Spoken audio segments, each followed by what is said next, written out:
Dr. Ellaine Drysdale. It's a pleasure and an honor for us to receiving you here. So, where do you come from? I live in Vancouver, British Columbia, Canada, which is on the Pacific coast of Canada, and I work there as a physician. Actually, I'm a specialist in psychiatry, and I work mainly with people with life-threatening illnesses. Okay. So you are here in this Congress. What have you talked about? Well, my topic is about near-death experiences and how we can understand these experiences and be able to teach patients and other people about them and use these stories in various ways.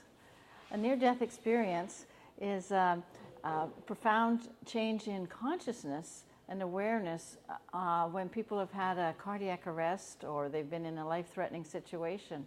And you would not expect them to have any consciousness at the time.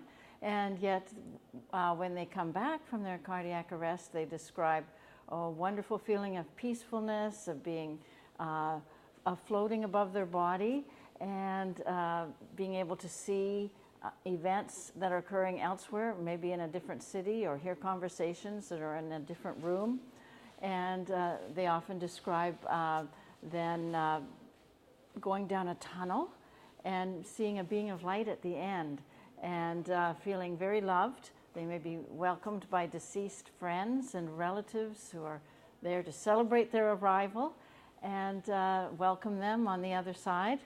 And then they often have a life review, in which they see their entire lives unfold from the time they were born until that point when they had the experience. And they see the effects of their behavior on other people, of all those little acts of kindness or unkindness, how that affected others. And they don't feel judged, they just feel that it's a learning state where they learn how their life has been. And then they're often told they have to come back, or they feel they have to come back out of love for other people. So I've been teaching about that so that people who have had these experiences, which is 5% of the population, they're very common actually, so that I can validate those experiences when people have had them and not minimize their experience. But I can use the stories that people have talked about, what they experienced, to help people who are very frightened of dying. So it's very helpful for people who have no faith or have never been exposed to any spiritual ideas.